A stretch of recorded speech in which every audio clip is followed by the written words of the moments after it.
Boa noite, pessoal.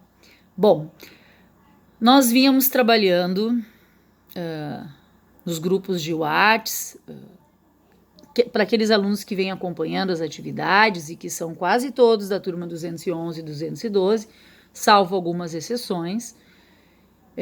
Eu gostaria assim de dizer que é bastante exaustivo tu dá as orientações, tu explica novamente, tu avisa o aluno que não entregou. Muitos eu aviso no privado e passa tempos o aluno vai perguntar o que é para fazer. Então, vamos tomar mais atenção com isso. A partir da segunda quinzena agora, que a gente vai trabalhar com o Classroom, a plataforma vai estar todas as atividades lá, então acho que vai evitar essas confusões.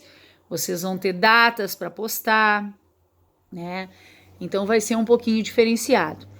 Essa plataforma, a gente vai mandar o link para vocês acessar, o e-mail vai ser criado automaticamente, vocês criam a senha de vocês e vocês vão ter acesso, então, a essa sala de aula. Bem, mas isso vocês vão receber orientações. Eu pedi ainda que cada aluno, naquele trabalho que vocês fizeram sobre o renascimento e expansão marítima, entregasse, quem fez manuscrito, entregasse manuscrito, quem fez impresso, entrega impresso, tá? A escola vai estar aberta todas as tardes, das 3 da tarde às 5 da tarde. Pedem para me entregarem. Ou muitos já entraram em contato comigo, quem mora no interior, eu vou para o centro, eu encontro pessoal, já fui quarta de tarde, fui sábado, então é só entrar em contato, tá? Bem, para aqueles que vêm acompanhando, eu gostaria que vocês retomassem aquele áudio que eu passei explicando sobre o movimento renascentista, né, que é um movimento que ocorre sobretudo no mundo italiano, né, na cidade da Itália. Ele começa lá e depois se expande para outras cidades. E esse movimento renascentista que vem valorizar, né, um renascer do pensamento, um renascer da filosofia, um renascer da arte, um renascer da ciência.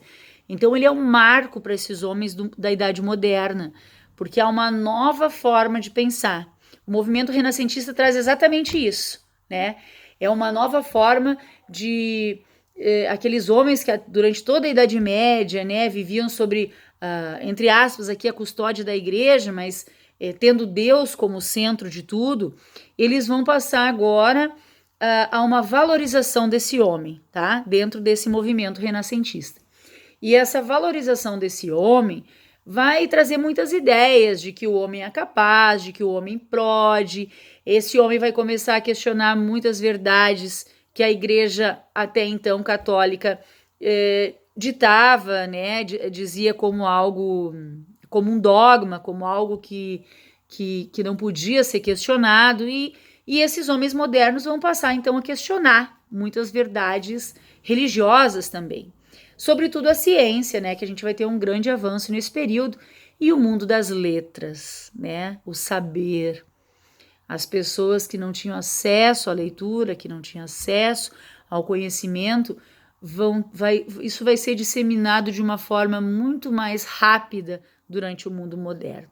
Sobretudo porque eles vão começar a fazer, a partir do século XIV, impressões, livros, impressões de periódicos, né, com a prensa móvel. Gutenberg, que é o criador essa prensa móvel das letras, né, que vai permitir o acesso, então, das pessoas a panfletos, a folders, as próprias academias, a livros, que até então era feito tudo manual, pelos monges copistas do mundo medieval.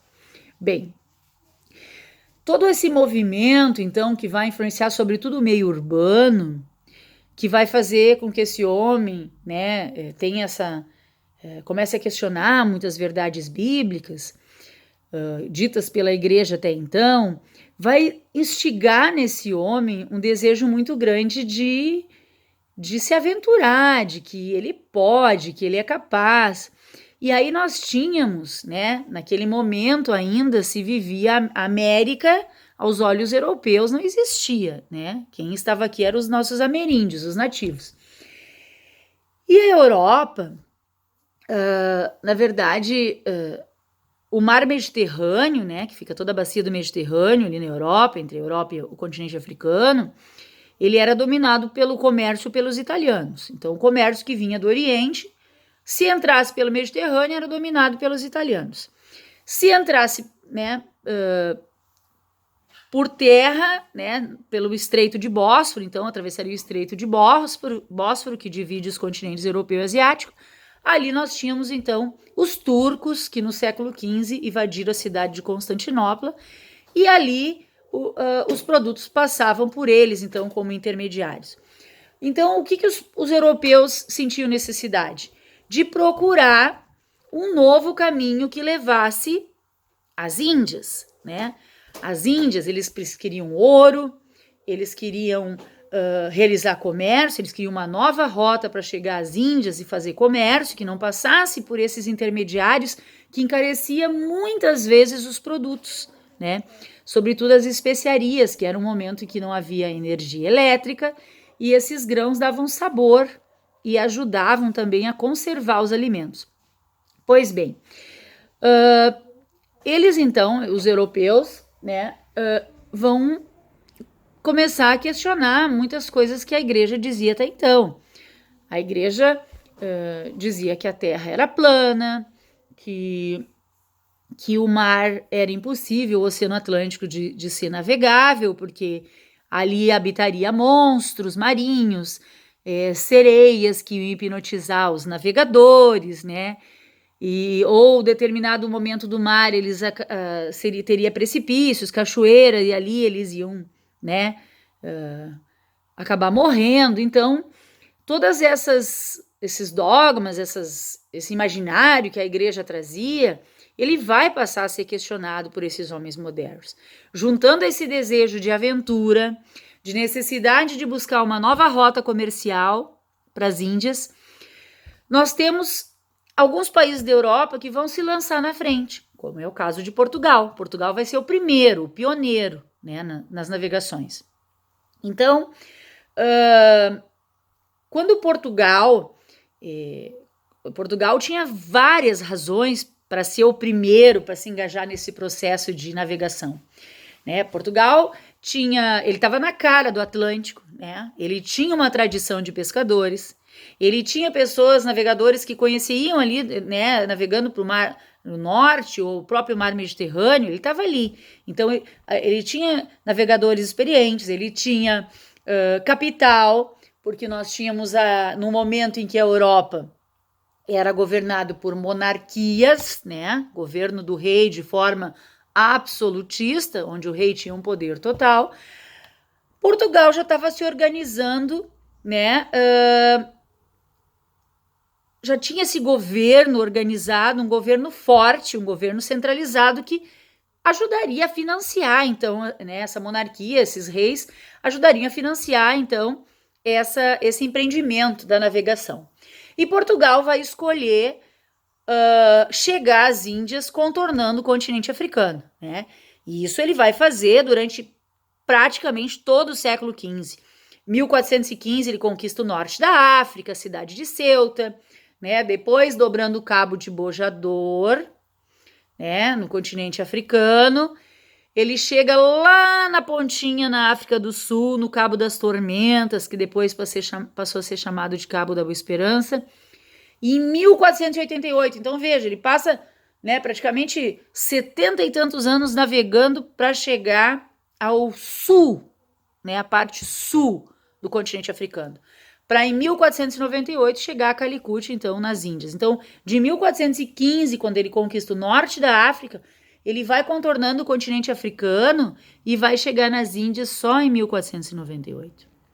Enquanto Portugal está fazendo esse caminho, né, Portugal que tinha então um governo forte, uma monarquia centralizada, né, esses reis o rei que investia nesse empreendimento, ele tinha a experiência dos navegadores, ele tinha, além da posição geográfica, que era privilegiada, Portugal ainda tinha algumas inovações técnicas que advêm também com o movimento renascentista, o avanço da ciência. Então, a bússola, o quadrante, o astrolábio, a caravela, que era um navio leve, rápido, quer dizer, eram tecnologias de ponta para a época, tá? E Portugal tem o que a gente chama de escola de Sagres, só que não era propriamente uma escola, né, como a gente conhece hoje. A escola de Sagres eram reuniões que se davam por pessoas que conversavam, faziam estudos náuticos, né, estudavam os mapas, a cartografia, enfim. Isso era algo que diferenciava os portugueses do restante da Europa. Enquanto Portugal estava se organizando, então, e indo conquistando o continente africano, né, estabelecendo feitorias, os fortes ao longo da costa, porque o objetivo era as Índias, era especiarias, era encontrar ouro, era realizar comércio, né, que esse comércio estava encarecido pelos intermediários turcos ou italianos na Europa. A Espanha ainda não tinha se lançado ao mar, porque a Espanha ainda estava se organizando politicamente, né? Eles estavam expulsando os muçulmanos, lembrando que Portugal e Espanha são países católicos, por isso que a América do Sul, sobretudo, foi colonizada por portugueses e espanhóis, em grande maioria católicos, porque nós fomos colonizados por países católicos. Então eles estão ainda expulsando os muçulmanos, que chamavam de mouros, da Espanha, né? Ainda não tinha um governo organizado, eram reinos, né, que depois vão se juntar, de Castela e Aragão, formar a Espanha, porque inicialmente, aí em fins de Idade Média, nós não tínhamos os países tais quais se conhece hoje. Haviam reinos, né, ducados, não tinham essa ideia de nação tal qual a gente conhece hoje. Isso é fruto da formação dos estados nacionais, né, a nação, as monarquias absolutistas do mundo moderno, que a gente ainda vai estudar. Bom, Portugal, a Espanha, então, quando se organiza politicamente, né, e socialmente dentro do seu país, eles vão receber uma proposta de um navegador italiano, um genovês, Cristóvão Colombo, que ele já tinha feito essa proposta para Portugal, né, de explorar o continente, o Oceano Atlântico, mas Portugal não se interessou, porque Portugal objetivava ir contornando a África e assim acreditava ser o caminho mais fácil para chegar ao Oriente. Então, digamos que Cristóvão Colombo consegue vender seu peixe para a Espanha, né? Ele quase vai à fogueira, porque era um momento que aqueles que detinham o poder, o conhecimento, eram ligados à igreja, aqueles que questionavam, né, eram considerados hereges, né? Nós tivemos aí muitos cientistas no mundo moderno, como Galileu Galilei, que vai explorar, como Copérnico, né, as ideias de Copérnico do heliocentrismo, que era a Terra que girava em torno do Sol e não ao contrário. E Galileu tem que desmentir perante o tribunal da igreja, o tribunal da Inquisição, porque senão ele vai para a fogueira. Depois até vou passar um trechinho de um filme para vocês, que eu quero que vocês olhem o momento inicial, que ele é bem significativo. Na parte que é Colombo, que está contando a história para o filho dele e revela assim como ele defende a questão da Terra no formato de uma esfera, né? A questão da fogueira em praça pública, né? Que havia muita perseguição aos hereges, sobretudo as mulheres, né? A gente chegou a conversar em aulas sobre as benzedeiras, né? Que trabalhavam com plantas, ervas e eram consideradas bruxas, enfim. Todo esse lado supersticioso a igreja condenava. E Colombo, então, sai a serviço da Espanha, e antes mesmo que Portugal chegue na nas Índias, que isso vai se dar em 1498, Cristóvão Colombo chega na América Central em 1492, nas Ilhas da América Central. E essas ilhas, gente, quando ele chega ali, ele acredita, ele leva cerca de entre 2 meses essa viagem, porque nem Colombo tinha certeza que ele chegaria ao seu destino, né? Ele estava se aventurando. E ele faz esse caminho a serviço da Espanha, ele atravessa o Oceano Atlântico e acha, porque não se falava em América, os mapas, a cartografia não apresentava o continente americano. E ele acha que achou que havia chegado nas Índias, tanto que o nativo que ali habitava, então foi chamado de índio por essa razão, né? Foi um erro de Colombo. Colombo fez 4 viagens, ele volta à Europa, né? Vai à Espanha, volta para cá, ele faz essa viagem 4 vezes. E ele, na verdade, ele acaba ele acredita que havia descoberto as Índias. E enquanto ele está indo e vindo nessas viagens, um novo navegador, o Américo Vespúcio, faz, em 1503, essa viagem contornando a América e descobre que não se tratava da Ásia e sim de um novo continente. Né? Por isso que a América é chamada assim, em uma homenagem, então, ao Américo Vespúcio. E Colombo só não cai no esquecimento porque o filho dele, depois da morte dele, conta a história do pai, né? E, então faz todo esse registro. Mas assim, que a gente tem que ter claro os interesses dos europeus, tá? Os interesses que eram o Oriente, que era a prática do comércio, que esse comércio estava impossibilitado de ir adiante porque os turcos tinham tomado Constantinopla, né, que nós temos ali 1453, a queda do Império Romano do Oriente, quando os turcos tomam a cidade de Constantinopla e o segundo Império Romano cai, né, então os turcos estavam ali e faziam esse intermédio, né, entre o comércio que vinha da Ásia com a Europa. E de outro lado nós tínhamos os italianos, né, os italianos bastante enriquecidos com comércio. É lá que o movimento renascentista acontece, nas cidades italianas, né? Sobretudo,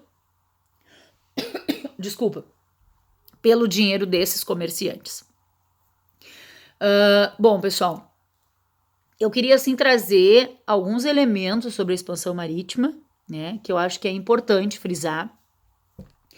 Eu gostaria realmente que vocês retomassem, ouvissem o vídeo novamente, né, se for necessário anotar por que Portugal, né, se lança na frente. Então Portugal tinha capital, tinha um governo centralizado, tinha tradição de pescadores, tinha inovação tecnológica, né, a posição privilegiada. Então, né, Portugal tinha vários elementos que fez com que ele fosse o primeiro.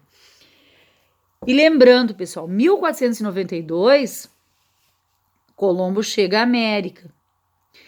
2 anos depois, nós temos o riscado aí da linha imaginária do Tratado de Tordesilhas. Tratado de Tordesilhas, ele separa as terras que seriam descobertas entre Portugal e Espanha. Mas nós temos tratados anteriores, de 1480, né, o Tratado de Toledo, que já dividia as terras que seriam descobertas. Então, assim, ó, eles já tinham uma noção de que havia algo a ser desbravado, a ser conhecido.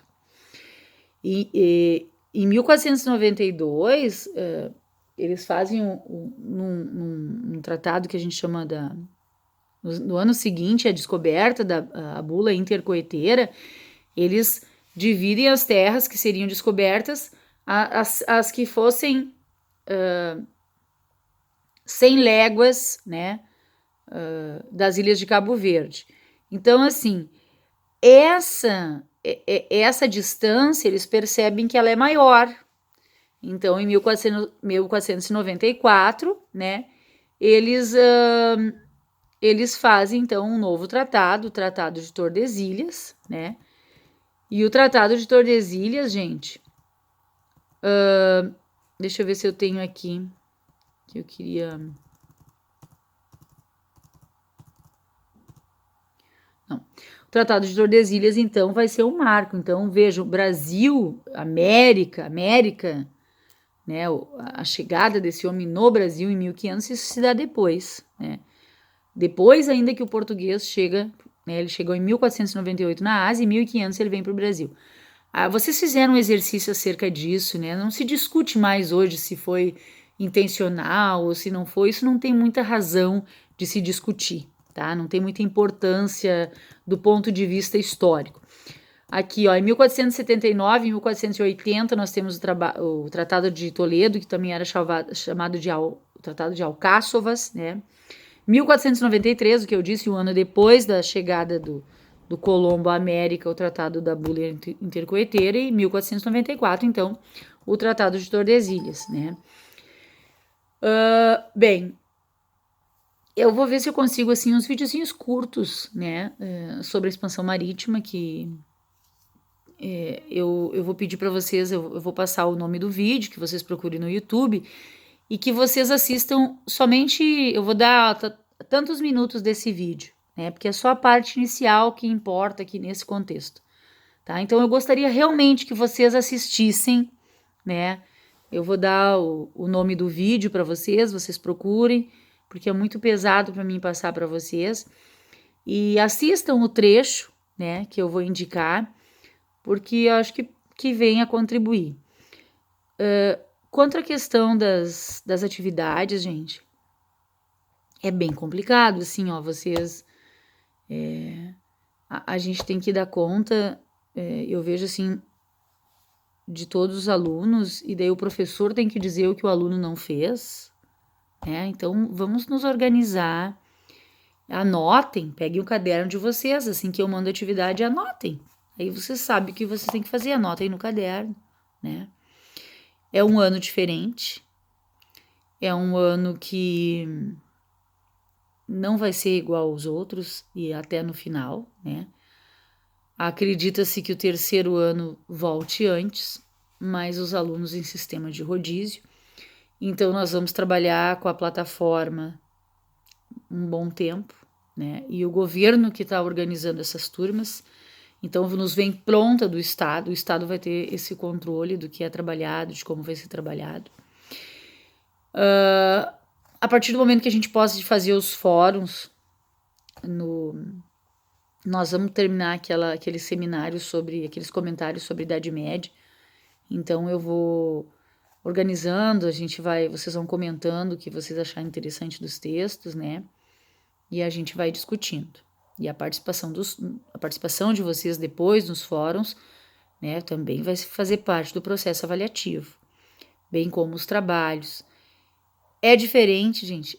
Para vocês e para nós também, né? É desafiador, mas a gente tem que se adequar, né? Então, às vezes o aluno me diz, professor, eu trabalho o dia todo, ok, vocês estão aproveitando o tempo para trabalhar, mas vocês estão matriculados no turno da manhã, então vocês vão ter que se organizar, trabalho o dia todo, mas vai ter que fazer o trabalho, as atividades à noite para poder dar conta de entregar. Porque a plataforma, o professor vai colocar data e horário. Passou, não aceita mais, né? Então, a plataforma também tem uma dessas, né, condições, tá? Eu espero ter trazido um pouco de clareza para o assunto. Eu espero que, por incrível que pareça, eu fiquei sentada, né? Não caminhei, tem que ficar. E eu gostaria realmente, assim, que vocês retomassem esse vídeo, assistissem de novo. Eu sei que ele ficou longuinho, né? Era pra ser uns 10, 15 minutos, tá em quase 25 minutos, tá? Qualquer dúvida, mesmo sobre o que eu falei, que vocês tenham dúvida, me perguntem. Me mandem no grupo, me mandem no privado, se não querem se expor no grupo, perguntem, tá? Porque é vocês, gente, é a formação, é o conhecimento, então existe essa necessidade, tá? De se adaptar a uma situação diferente, tá bom? Um grande abraço Se cuidem porque é bastante necessário, né? Não relaxem com os cuidados. E um grande abraço a vocês. Boa noite.